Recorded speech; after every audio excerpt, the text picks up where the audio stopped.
Assalamualaikum warahmatullahi wabarakatuh.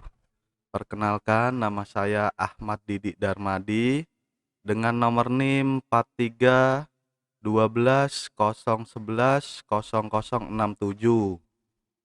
Jurusan Fakultas Ekonomi dan Bisnis S1 Manajemen Universitas Mercu Buana. Kali ini saya akan mempresentasikan karya ilmiah saya dengan judul Bahasa Indonesia diminati dan dipelajari oleh bangsa-bangsa di dunia. Selamat menyaksikan.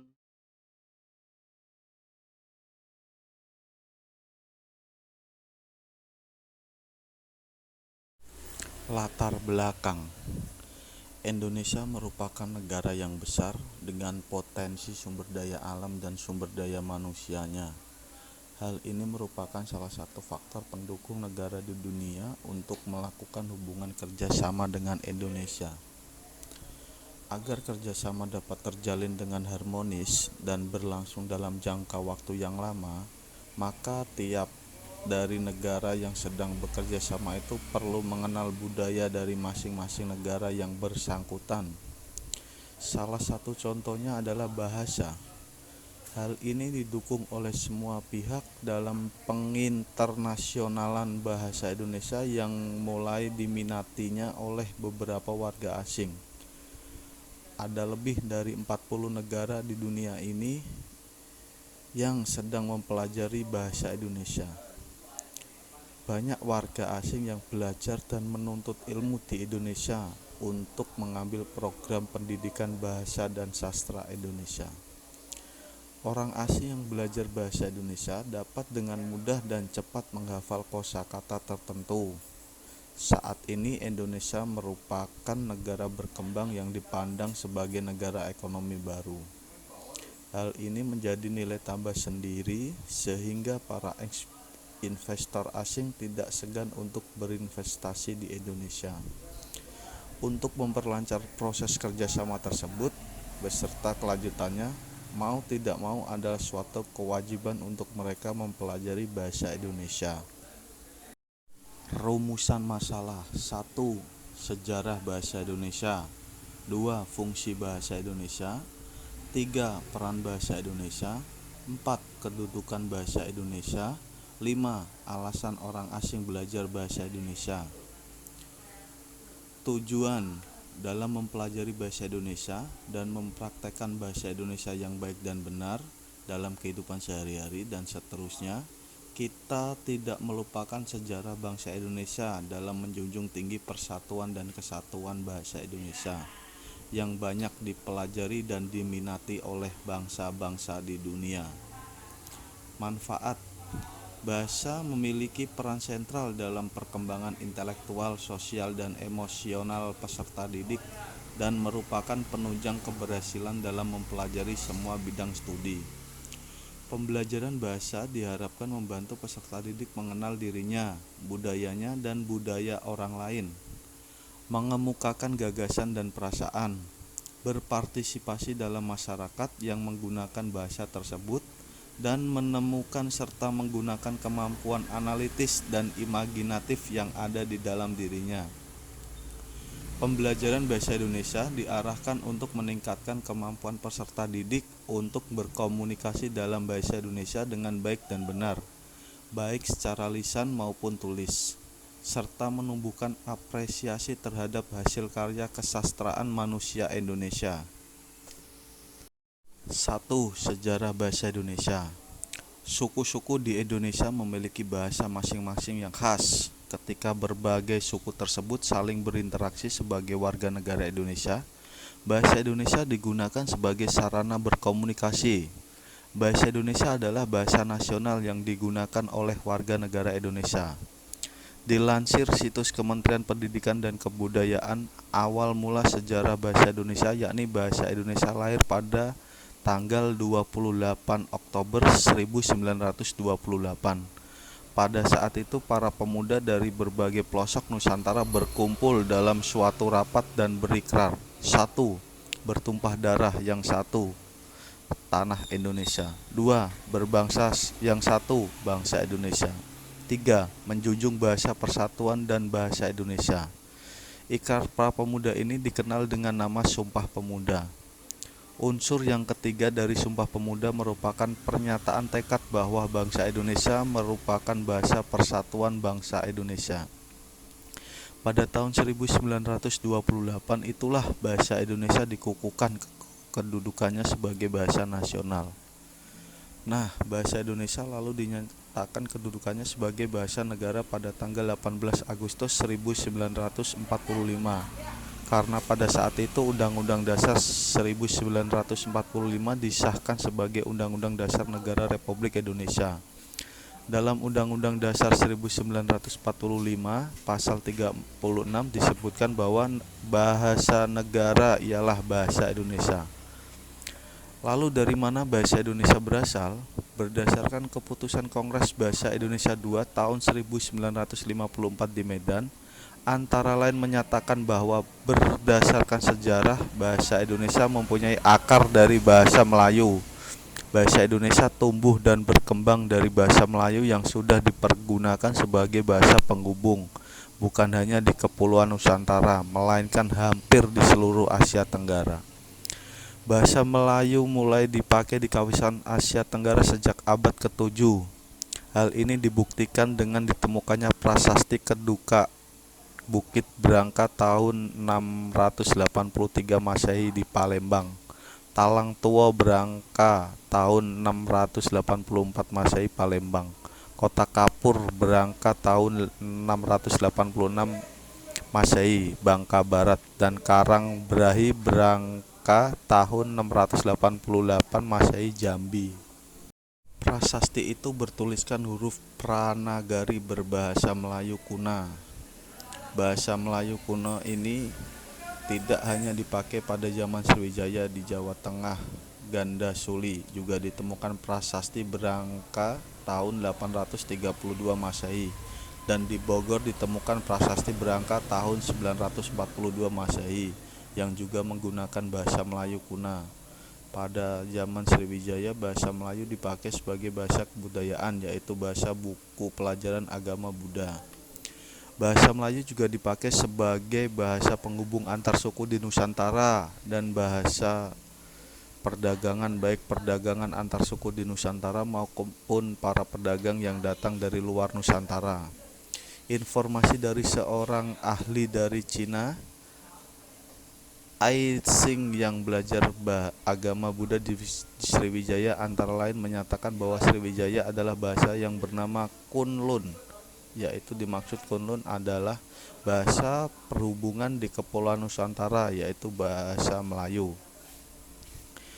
Perkembangan dan pertumbuhan bahasa Melayu tampak makin jelas dari peninggalan kerajaan Islam, baik yang berupa batu bertulis seperti tulisan pada batu nisan di Aceh Brangka tahun 1380 Masehi maupun hasil susastra pada abad ke-16 dan abad ke-17. Seperti Syair Hamzah Fansuri, Hikayat Raja-Raja Pasai, Sejarah Melayu, Tajus Salatin, dan Bustanus Salatin. Bahasa Melayu menyebar ke pelosok Nusantara bersama dengan menyebarnya agama Islam di wilayah Nusantara. Bahasa Melayu mudah diterima oleh masyarakat Nusantara sebagai bahasa perhubungan antar pulau, antar suku, antar pedagang, antar bangsa, dan antar kerajaan karena bahasa Melayu tidak mengenal tingkat tutur. Bahasa Melayu dipakai di mana-mana di wilayah Nusantara serta makin berkembang dan bertambah kukuh keberadaannya. Perkembangan bahasa Melayu di wilayah Nusantara mempengaruhi dan mendorong tumbuhnya rasa persaudaraan dan persatuan bangsa Indonesia. Para pemuda Indonesia yang tergabung dalam perkumpulan pergerakan secara sadar mengangkat bahasa Melayu menjadi bahasa Indonesia yang menjadi bahasa persatuan untuk seluruh bangsa Indonesia sesuai Sumpah Pemuda 28 Oktober 1928, Proklamasi Kemerdekaan Republik Indonesia 17 Agustus 1945 telah mengukuhkan kedudukan dan fungsi bahasa Indonesia secara konstitusional sebagai bahasa negara. Bahasa Indonesia pun dipakai oleh berbagai lapisan masyarakat Indonesia baik di tingkat pusat maupun daerah. Meskipun bahasa dari daerah masing-masing masih dipakai, Namun untuk mempersatukan bangsa, masyarakat Indonesia antar suku menggunakan bahasa Indonesia untuk percakapan sehari-hari. Fungsi bahasa Indonesia. Pemahaman masyarakat terhadap kedudukan dan fungsi bahasa Indonesia dapat menjadi dasar dalam menumbuhkan jiwa nasionalisme kaum muda dan pelajar. Dalam hal ini bahasa Indonesia diketahui mempunyai dua kedudukan, yaitu sebagai bahasa nasional dan bahasa negara. Dalam kedudukannya sebagai bahasa nasional, fungsi bahasa Indonesia adalah sebagai lambang kebanggaan kebangsaan, identitas nasional, alat perhubungan antar warga, antar daerah, dan antar budaya, serta alat pemersatu suku, budaya, dan bahasa di Nusantara. Sedangkan dalam kedudukannya sebagai bahasa negara, fungsi bahasa Indonesia adalah sebagai bahasa resmi kenegaraan, bahasa pengantar pendidikan, alat perhubungan tingkat nasional, dan alat pengembangan kebudayaan, ilmu pengetahuan, dan teknologi. 3. Peran bahasa Indonesia. Bahasa Indonesia memiliki peran penting dalam kehidupan manusia karena ia menjadi alat komunikasi yang utama. Sebagai alat komunikasi, bahasa meliputi kata kumpulan, kata klausa, dan kalimat yang diungkapkan secara lisan maupun tulisan. Dalam kehidupan manusia, bahasa juga sangat terkait perkembangan budaya. Ada 3 faktor yang menunjukkan peran bahasa dalam perkembangan budaya. 1. Sebagai bahasa unsur budaya. Setiap aktivitas dalam kehidupan manusia memiliki unsur bahasa di dalamnya. Maka untuk memahami perkembangan sebuah kebudayaan, terlebih dahulu perlu diteliti perkembangan bahasa dalam masyarakatnya. 2. Bahasa sebagai penanda stratifikasi sosial. Bahasa dapat menunjukkan pola hubungan dan stratifikasi sosial di suatu masyarakat. Contoh dalam kebudayaan Jawa, anak berbicara dengan orang tua menggunakan bahasa Jawa krama, bahasa halus. Sementara ketika bercakap dengan yang sesama usianya, orang Jawa memakai bahasa ngoko atau bahasa kasar. 3. Bahasa sebagai simbol budaya suku bangsa. Dalam bahasa menunjukkan simbol budaya di suatu suku bangsa. Hal ini terbukti dari keberadaan dialek atau logat berbahasa yang beragama dari berbagai suku bangsa. Hal ini disebabkan oleh adanya perbedaan secara geografis dan pelampiasan lingkungan sosial antar suku bangsa dalam kehidupan masyarakat. 4. Kedudukan bahasa Indonesia. Bahasa Indonesia mempunyai 2 kedudukan yang sangat penting, yaitu sebagai bahasa nasional dan bahasa negara. Sebagai bahasa nasional, fungsi bahasa Indonesia diantaranya adalah untuk mempererat hubungan antar suku di Indonesia. Fungsi ini sebelumnya sudah ditegaskan di butir ketiga Ikrar Sumpah Pemuda, yang berbunyi, "Kami putra dan putri Indonesia menjunjung bahasa persatuan bahasa Indonesia."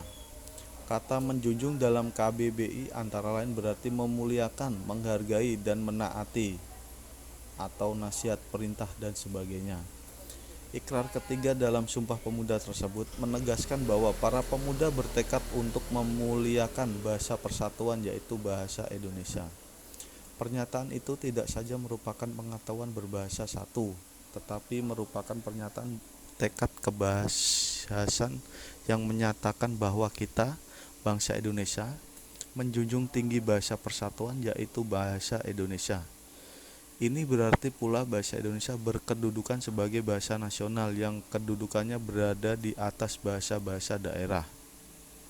Kedudukan bahasa Indonesia sebagai bahasa negara dikukuhkan sehari setelah kemerdekaan RI atau seiring dengan diberlakukannya Undang-Undang Dasar 1945 Bab 15 Pasal 36 dalam UUD 1945 menegaskan bahwa negara ialah bahasa Indonesia. Sebagai bahasa negara, fungsi bahasa Indonesia adalah sebagai bahasa dalam penyelenggaraan administrasi negara, seperti dalam penyelenggaraan pendidikan dan sebagainya.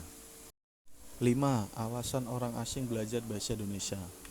Tujuan utama bahasa lain penutur asing belajar bahasa Indonesia tidak lain adalah untuk dapat berkomunikasi bila mereka berada di Indonesia. Selain itu, bila mereka dapat menggunakan bahasa Indonesia secara benar, mereka pun dapat lebih mendalami kekayaan budaya Indonesia yang sangat beragam.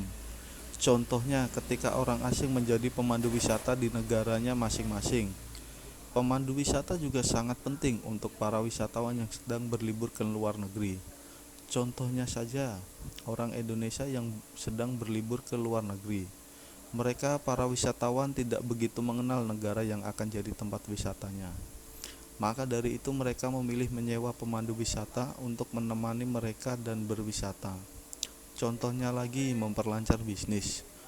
Mereka atau orang asing dalam perekonomian terbuka ini membuat warga negara asing bisa melakukan bisnisnya di Indonesia dengan mempelajari bahasa serta budaya Indonesia, membuat mereka dapat menjalankan bisnisnya dengan baik dan membantu mereka untuk bekerja sama dengan berbagai pihak.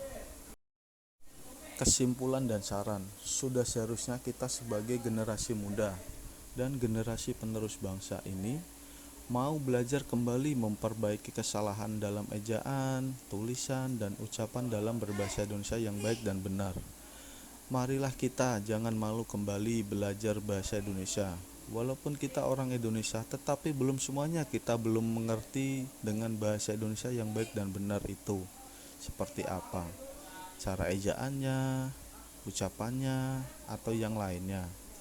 Maka dari itu, jangan malu kita kembali belajar bahasa Indonesia yang baik dan benar. Jangan mau kalah kita dengan negara asing yang mau mempelajari bahasa Indonesia.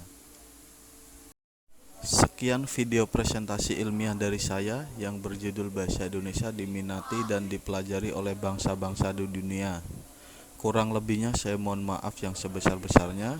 Wassalamualaikum warahmatullahi wabarakatuh.